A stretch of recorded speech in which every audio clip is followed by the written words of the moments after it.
une molécule, je reprends, qui est soumise à, comment on appelle ça, quand on lui crée un microcosme un peu chimique, un peu sans frottement, comment dire, en génie mécanique, sans une équation pure, et alors on la contraint à certaines, à d'autres, comment dirais-je, éléments exogènes, va se transformer, va se modifier, et peut même exploser. Voilà. Les indépendants en France sont soumis à des contraintes. Et on ne sait pas s'ils vont exploser, en fait. On ne sait pas. Bon, moi, je vous dis, ne le prenez pas d'une manière un peu. Prenez-le d'une manière philosophique, d'une manière absolue. Ne le prenez pas d'une manière réactive, encore une fois. Je vous explique, hein. Voilà pourquoi. Et ça, jusqu'à la nuit des temps, euh, faute d'une société parfaite, en fait, vous allez toujours avoir cette soumission parce que l'homme est par nature dominateur et l'homme est par nature, comment qu'on appelle ça, l'ihtikar en arabe, euh, est monopolisant. L'homme aime le monopole. Bon, donc, euh, donc, ça c'est pour étayer un peu la thèse de la, comment dirais-je, de l'intertemporalité du madhab de cette école. Voilà, donc j'ai répondu à ça. N'ayez pas peur quand je dis ça. N'ayez pas peur. Le frère Abdelhamid. Après, il me dit, deuxième question, il me dit, on ne comprend pas, es-tu contre le Houthi ou pour le Houthi? Bon, je suis Zaidi, mais c'est pas pour autant que je suis pour Abdelmalek le Houthi. Pourquoi? Euh, ouais, c'est vrai que je passe ma vie à fustiger El Saoud et tout ça, et je passe un peu une petite partie de ma vie de fustiger Abdelmalek le Houthi. J'avais mis une petite vidéo en arabe contre Bachar. Alors les gens, c'est vrai qu'ils sont un peu déroutés, ils ne comprennent pas. Je suis chiite, je suis pas chiite. Bon. Al-Asl, fait din, l'origine dans la religion, c'est tabarro. C'est comment dire, de faire la tabarro, c'est-à-dire de renier tout ce qui est mauvais, même si l'acteur de cette chose, de cette action mauvaise, de cette torpitude, l'acteur de ce mal serait un proche de vous. C'est ça l'asl. L'asl fait din, que ce soit chiite, sunnite, séiti, ismaïli, tout ce que vous voulez. Al-aslu fi din tabarru, walaw min dil qurba, même si la personne en elle-même, soit votre mère, soit votre. Si quelqu'un fait un mal, tu lui dis, vous faites un mal, vous faites un mal. Comme il dit le prophète, sallallahu alayhi wa alihi, walaw Fatima bint Muhammad saraqat laqata'at yadiha. Yaduha, la qut'at yaduha. Même si la Fatima, la fille du prophète, que la paix soit sur lui, vole, sa main serait coupée. C'est ça l'égalité absolue qu'on avait parlé de la dernière fois. Une égalité peut-être utopique, mais il faut la prendre comme référence. Bon, ben, euh, le Houthi, c'est quoi le Houthi? Ben, le Houthi, c'est comme Bachar, c'est un peu mujrim aussi. El Saoud, c'est le Jaram al-Akbar, c'est la plus grande, c'est la plus grande, c'est la plus grande, les plus grands criminels du monde. Mais le Houthi, c'est pas pour autant que je suis avec le Houthi, moi. Je suis pas avec le Houthi, moi. Le Houthi, d'ailleurs, il est sorti du zaïdisme en prenant l'âne, c'est-à-dire en prenant le fait de maudire Abu Bakr et Omar. Donc, théologiquement parlant, il est sorti de ce madhab. Et aussi, parce que le Houthi, c'est quoi? Le Houthi, quand il est rentré à Sanaa, quand il était Sanaa, c'est à la lisière de la ville de Sanaa, il y avait le colonel, le général Al-Qushaybi. il a tué le Koshaibi à la fitna, à la ta'dib. Le fitna en langue, c'est la torture. Il a torturé, ce gars-là, juste la dépouille de cette personne, ce Connolène, il a été récupéré, et il avait les pieds qui étaient en feu, qui étaient cramés par le feu. Je ne sais pas par quoi ils l'ont torturé, mais un descendant du prophète qui se réclame le Messie, entre guillemets, qui puisse faire ça au nom de Dieu, au nom du prophète, au nom de sa famille, je veux dire, n'en déplaise, mais vous comprenez bien aussi quelle estime il a pour moi. Aussi, il y a monsieur, comment il s'appelle, El-Mutawakkil. El-Mutawakkil, c'est un grand écrivain et intellectuel yéménite. Il a tué à la manière, à la tariqat al-mafia l'Italia, de la manière des mafiosi italiens. Il a envoyé une moto avec un tueur, il a tué comme ça dans la rue. Pourquoi? Parce que c'était un Hashimi, il voulait pas, il n'était pas d'accord avec lui. C'est-à-dire que c'était un Hashimite comme lui, mais il n'était pas d'accord avec lui. Voilà les crimes de l'Houthi. Voilà les crimes de l'Houthi. Et puis, qu'est-ce qu'il veut? Ça, c'est la forme. Mais dans le fond, qu'est-ce qu'il veut, ce Houthi? Il veut une domination, il veut une monopolisation, des Zaydis, des Hachimis sur le Yémen. Mais nous, on ne veut pas ça, même si on est Zaydis, on ne veut pas ça. Qui c'est qui vous a dit qu'on voulait ça? On ne veut pas ça, nous, en fait. Le fond de ce type, qu'est-ce qu'il veut? Il veut une saïtara, un contrôle total sur le Yémen. Or, les Yéménites, ils ne sont pas tous Zaydis, ils ne sont pas tous Hachimis. Le Jamhouria, la République, elle a été créée sur shiar, sur une devise qui disait à l'époque, en 1962, et elle disait la Hashimi, la Qahtani, wa la Adnani, wa la Janoubi, wa la Shamali, wa la Zaidi, wa la Shafi'i. Elle disait euh, pas de Zaidi, pas de Shafi'i, ça c'est le côté religieux. Elle disait pas de Qahtani, pas de Adnani, ça c'est le côté tribal. Et elle disait aussi pas de nordiste et pas de sudiste, ça c'est le côté régional. C'est-à-dire une république devait être euh, homogène, devait être pluriel, devait être... C'est ça qu'on veut, nous. Et le Madhab Zaidi nous amène par sa philosophie à vouloir ça.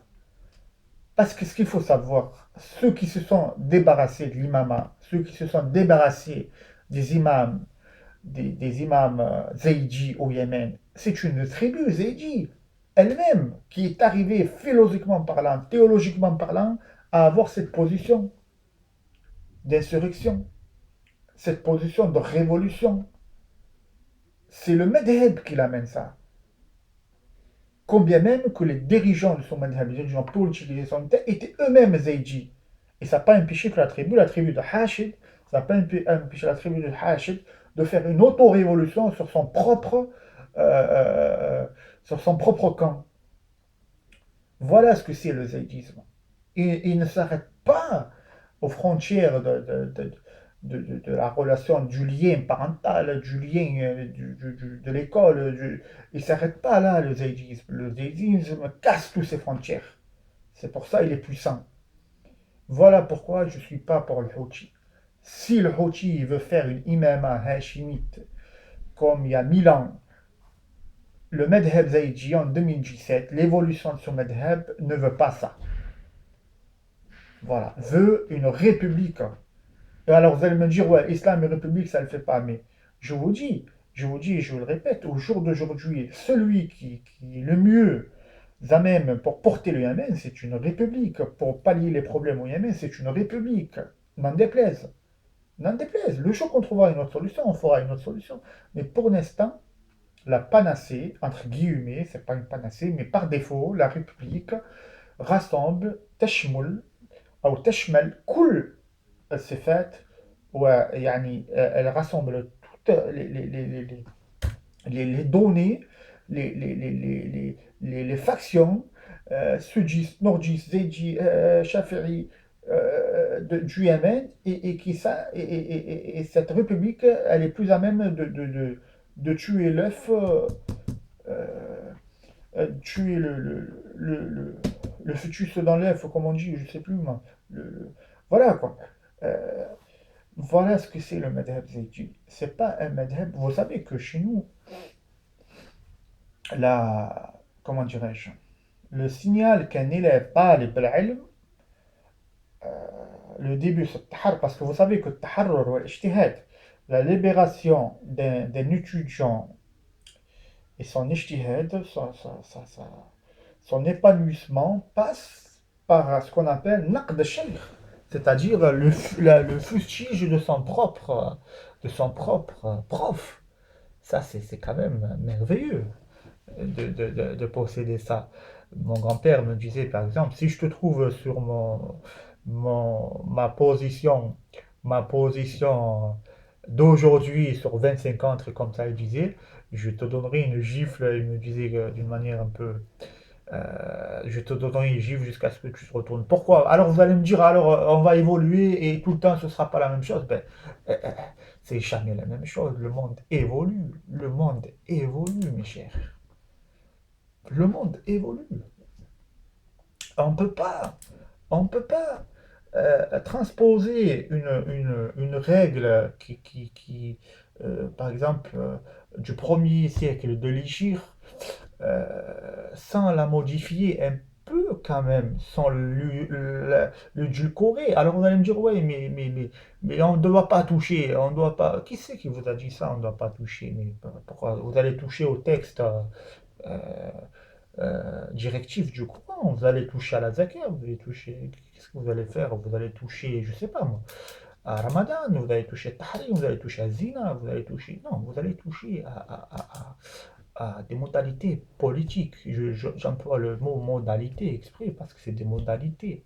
C'est des modalités qui sont, qui sont un peu modulables, justement. L'islam, tel que le prophète et la famille du prophète nous l'ont enseigné, est une révolution, comment dirais-je, qui épouse son époque, qui épouse son époque, qui se moule sur son époque. C'est pas l'islam que vous voyez maintenant, c'est pas l'islam, c'est les musulmans à Bagdad traduisaient les savants grecs et perses et romains, c'est pas parce qu'en fait, ils, ils, ils n'ont pas évolué dans leur tête ou ils n'ont pas adopté une démarche euh, évolutive. Ils ont pas, c'est pas quelque chose que, non, ils ont fait marcher leur cerveau. Euh, les Hijr, Dieu dit dans le Coran, ce livre, il est pour les gens qui sont dotés de cerveau. Le Hijr, en arabe, c'est le cerveau. Euh, voilà ce que c'est, techniquement parlant, ce madhab, parce qu'on a parlé de l'histoire, tout ça, mais si on veut un peu le faire vivre même au jour d'aujourd'hui, voilà comment ce madhab vit, il est encore actuel. Voilà comment ce madhab vit, il est encore actuel. Euh, euh, donc, euh, donc, euh, donc, il faut comprendre ça. Il faut comprendre que l'islam s'adapte. C'est très important. Et surtout, quand il vit chez les gens. Quand il vit chez les gens, l'islam n'est pas, euh, n'est pas majoritaire. Pensez-vous que l'islam euh, euh, n'a pas pensé comment dirais-je, euh, n'a pas pensé à protéger des musulmans qui seraient un jour ou l'autre minoritaires dans un pays non musulman. Vous pensez que le comportement des musulmans qui ne sont pas majoritaires dans un pays non musulman est le même que les musulmans euh, qui seraient chez eux, entre guillemets, bon, dans un pays majoritaire? Non, non, Non, les musulmans minoritaires dans des pays non musulmans doivent respecter le pays en question. La majorité des pays, sauf la Birmanie, au jour d'aujourd'hui, ne vous empêchent pas de pratiquer votre religion.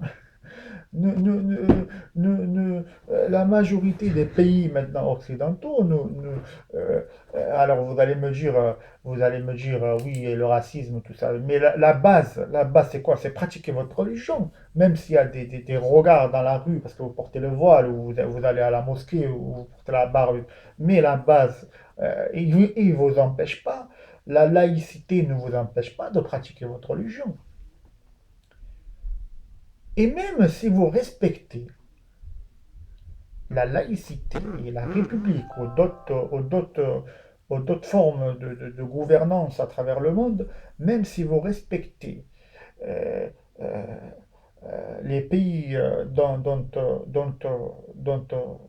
vous vivez, vous n'allez pas toucher à l'essence de votre religion, vous n'allez pas toucher à votre là, vous n'allez pas toucher à ça, vous allez pratiquer votre religion d'une manière formelle, d'une manière pleine. Qui c'est qui vous a raconté ça, qu'on ne peut pas être des bons musulmans en France, en Europe, en Italie? Qui c'est qui vous a raconté ça? Vous croyez-vous que l'islam, c'est un peu le mythe de croire que le prophète, sallallahu alayhi wa sallam, il a fait ses 23 ans de prêche, et de révolution, et il est parti comme ça, sans laisser de directive après lui. Mais qui c'est qui vous a dit ça? Al-Wasaya qu'on appelle, Al-Wasaya. Mais vous rendez compte? Le prophète de l'humanité, le dernier prophète, vient, annonce une religion, comment dirais-je, euh, la fait quand même euh, prendre son essor de la position de la position qui était, j'allais dire, balbutiante à une position affirmée et part comme ça. Il meurt chez sa femme comme ça, sans dire comment on doit se comporter par la suite. Mais c'est impossible. Croire à ça, c'est impossible. Qu'on soit sunni ou qu'on soit... Bon, les chiites, ils n'ont pas ce problème. Mais bon, nous, sunnites, si on croit que le prophète, il est parti comme ça, sans Wusaya, ou faites, faites une, comment on appelle ça? Une shura, bainakum. Faites comment ça s'appelle? Une réunion de consensus, une réunion pour solutionner une décision quelconque, c'est le mashura, ou shura. Si le prophète, ça existe, bien sûr, il faut la faire, mais ne croyez pas que le prophète il est parti en vous disant en fait débrouillez-vous, mais c'est impossible. Un chef de tribu ne fait jamais ça, c'est les Arabes. Il fait toujours un poème ou il fait toujours un khutbah à son heure de, de- à son heure où là où il pense euh, qu'il qu'il n'aurait pas à vivre plus qu'il aurait vécu. Bon, c'est un peu ça, c'est un peu ça. On croit que l'islam, débrouillez-vous, allez vivre au Canada, allez vivre en Alaska et vivez comme si vous viviez en Irak ou en Andalousie à l'époque. Ou... Faites, vivez comme ça. Ne vous intégrez pas, de toute façon. L'islam, c'est l'intégration par excellence. L'islam, c'est l'intégration par excellence. Euh,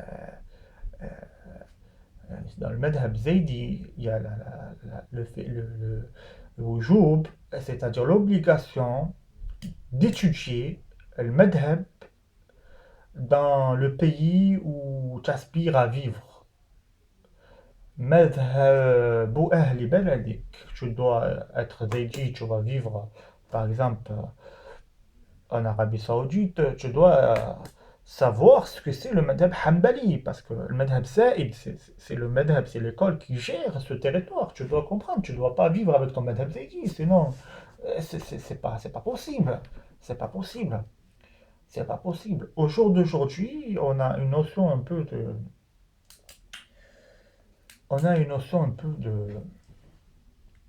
de frein. Kabh. Nous sommes comme des comprimés, des gélules qui serait insoluble dans une société quelconque.